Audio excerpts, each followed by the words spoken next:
Matt Deggs talks all things Ragin Cajuns baseball this offseason heading into 2027, and we have it right here on Ragin Rundown.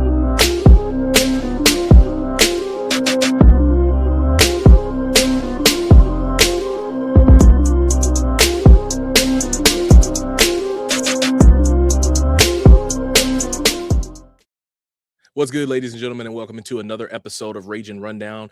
All Cajuns, all the time. I'm your guy, Jamarcus Fitzpatrick, but you know you can always call me Fitz. And in today's episode, we will be visiting with UL baseball head coach Matt Deggs.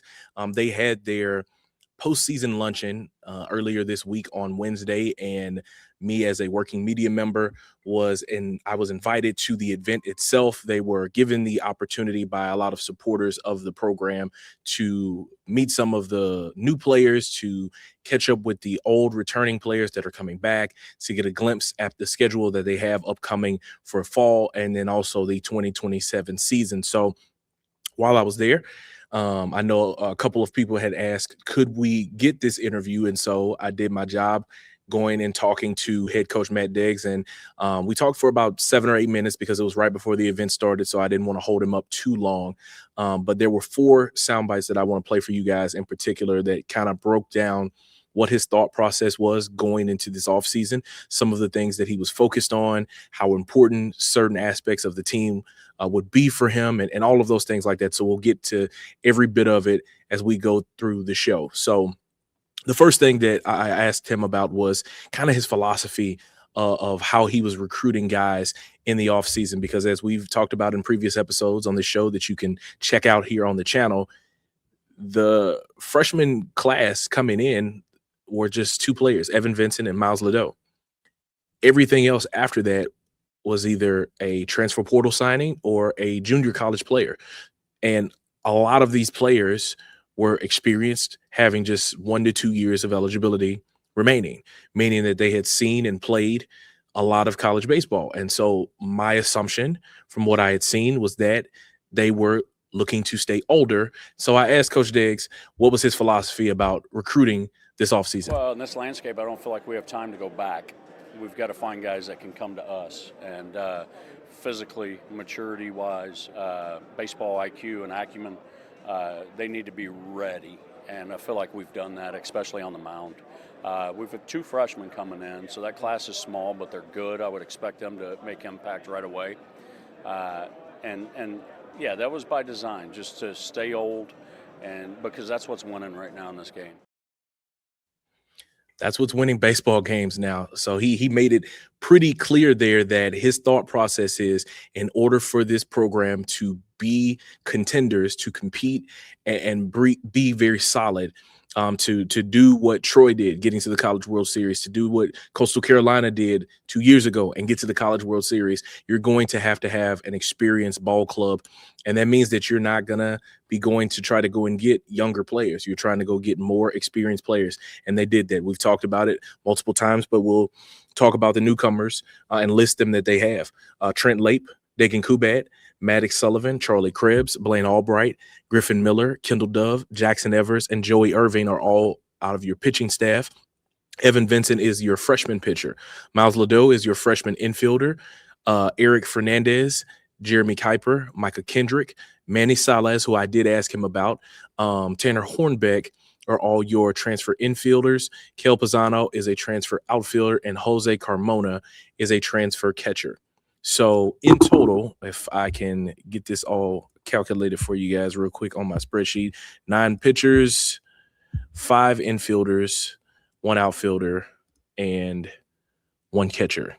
So that is 9, 10, 11, 12, 13, 14, 15, 16 guys that are considered newcomers and 2 freshmen. So like I had been talking about before, this was not about trying to go and get great young players that you can spend a whole lot of money on. This was about going and getting guys that you had seen what they were able to do at the collegiate level, that were looking to go and be a part of something that could be special, and bringing them into the fold. The main thing that they are staying young at was the core 4, which we know what that is. But in case this is your first time reaching the channel, the core 4, the big 4 of this baseball program is the freshman class that was Blaze Rodriguez, Sawyer Pruitt, Noah Lewis, and Colt Brown. Colt Brown is your catcher. Noah Lewis is in the outfield. Blaze Rodriguez is your shortstop. And Sawyer Pruitt is there on the bump.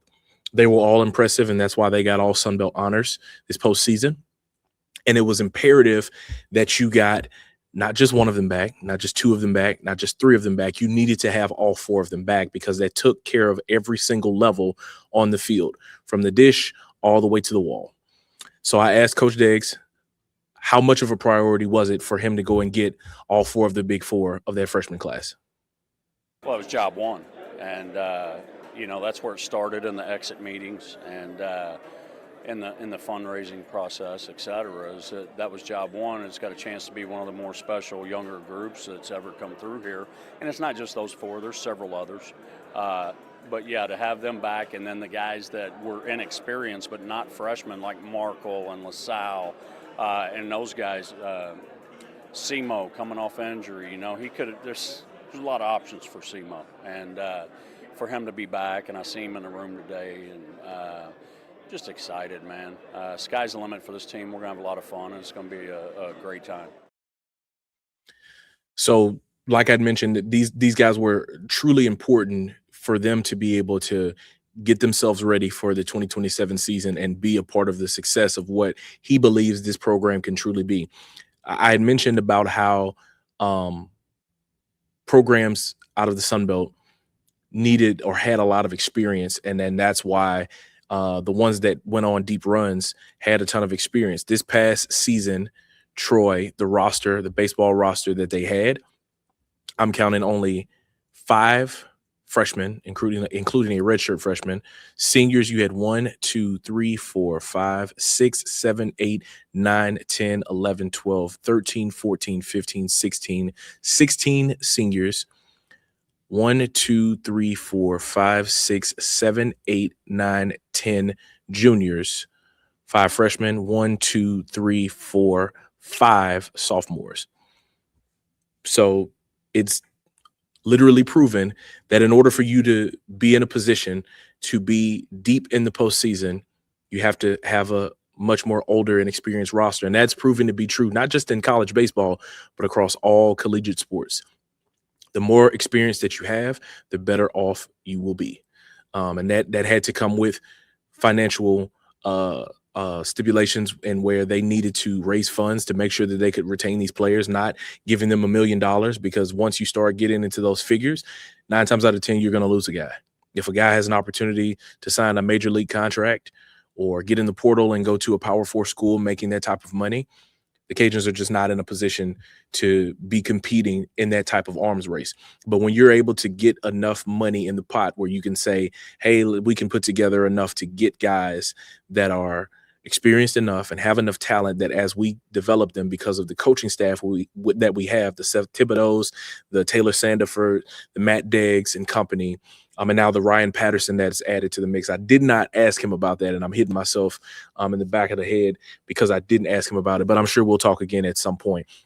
But like I said, these young core 4, big 4 guys that they have retained were truly important toward the success, but having that experience level that they're bringing in now was just as important in the mix. And you heard him mention about that, guys like Donovan LaSalle and Drew Markle coming back as well. The retention level was extremely high. You didn't lose nearly as many players as what you may have lost in 2025.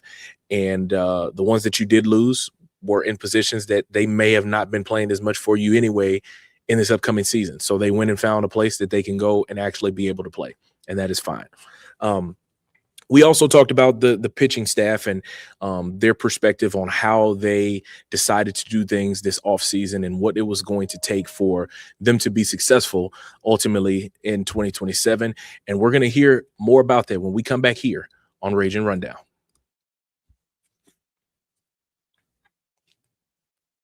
Hey guys, thank you so much for tuning into another episode of Ragin' Rundown. We're going to get back into the action in just a second. But before we do, if you are watching this episode on YouTube, please do me a favor, like it, share it, and leave a comment down below. But most importantly, make sure you subscribe to the channel. If you're listening, please follow the podcast feed, rate the show, and leave us a review, because that will help us get in front of more Ragin' Cajun fans just like yourself.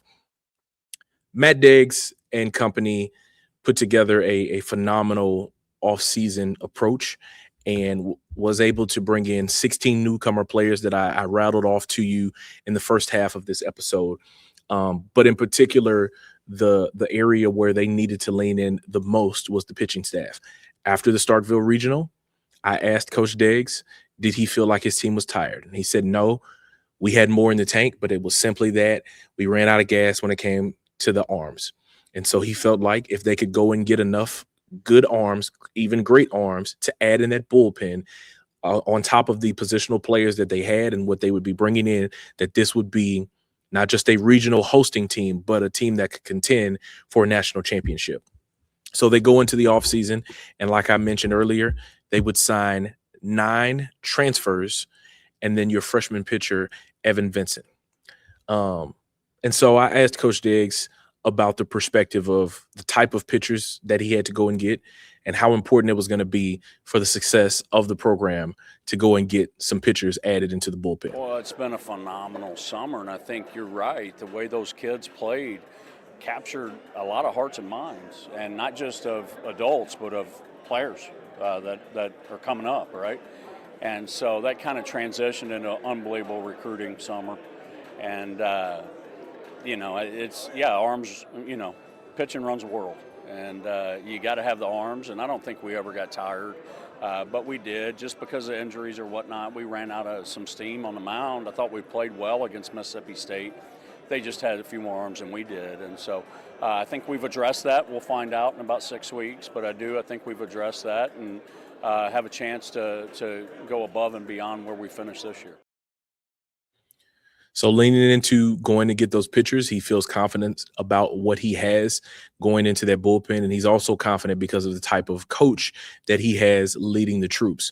Taylor Sandiford came in this past season, and he came from Marshall, and he did a phenomenal job with guys like Andrew Herman and Cody Brash and Ty Roman, and the list goes on and on and on of the guys. Tyler Pappenbrock, who's now in the majors along with Cody Brash.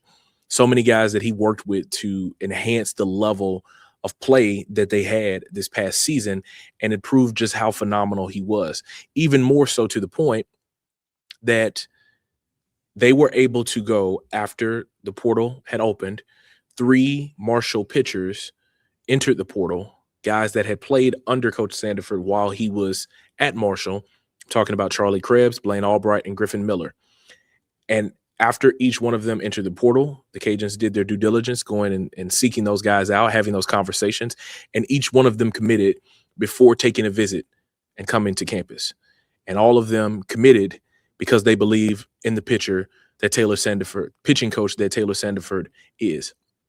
So I asked Coach Deggs about getting those Marshall pitchers and how important Coach Sandiford is to this program, and ultimately how his skill set as a coach will help them be a great team in 2027. Well, that speaks to Sandy, right? And just the respect that he has garnered and has from players and former players. And look, those kids, in their own free will, got in the portal and were available, and Sandy had that relationship. And it's not just those 3. It's every returning pitcher on this team and a lot of the new ones that are coming in.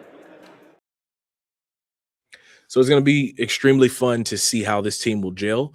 We know from a positional standpoint what these guys did last season and how good their bats were, especially on the back half of things. But now that you've added some really talented arms through the portal and through the JUCO levels, along with what you already had, the Sawyer Pruitts, the Chase Morgans, the J.R. Tillettes, the Ty Romans, the Parker Smiths, the Hayden Pearsons, because you have so many of those guys in the mix, it now puts you in a true conversation to say, if we're able to stay healthy, if we're able to continue to compete at a high level, then we have the opportunity to not just be a good team, but to potentially compete for a national championship. So Cajuns baseball will open up the fall ball season in the month of October. They will play 4 games.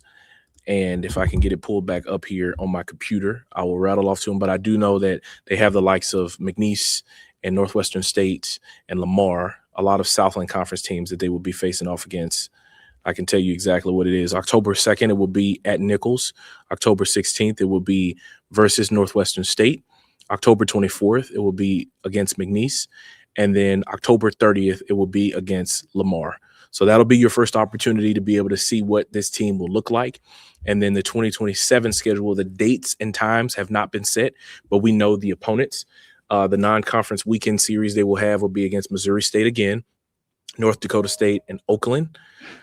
Their conference series that they will host will be against App State, Troy, La Tech, Old Dominion, and Arkansas State. Their road trips in conference will be South Al, ULM, Southern Miss, Coastal, and Marshall.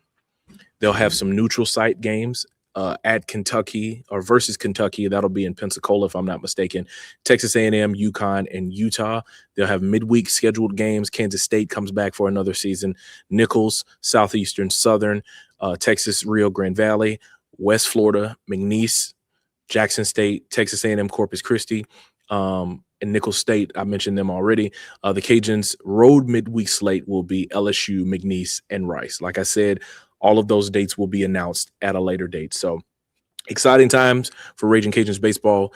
We'll be seeing what Team 113 will look like once we get to fall ball in October. That's going to wrap up this episode of Ragin' Rundown. If you made it to this point in the episode, thank you so much. Please do me a favor. Please like this video, share it, and leave a comment down below. But most importantly, make sure you subscribe to the channel. If you're listening, please follow the podcast feed, rate the show, and leave us a review because that's going to help us get in front of more Ragin' Cajun fans just like yourself.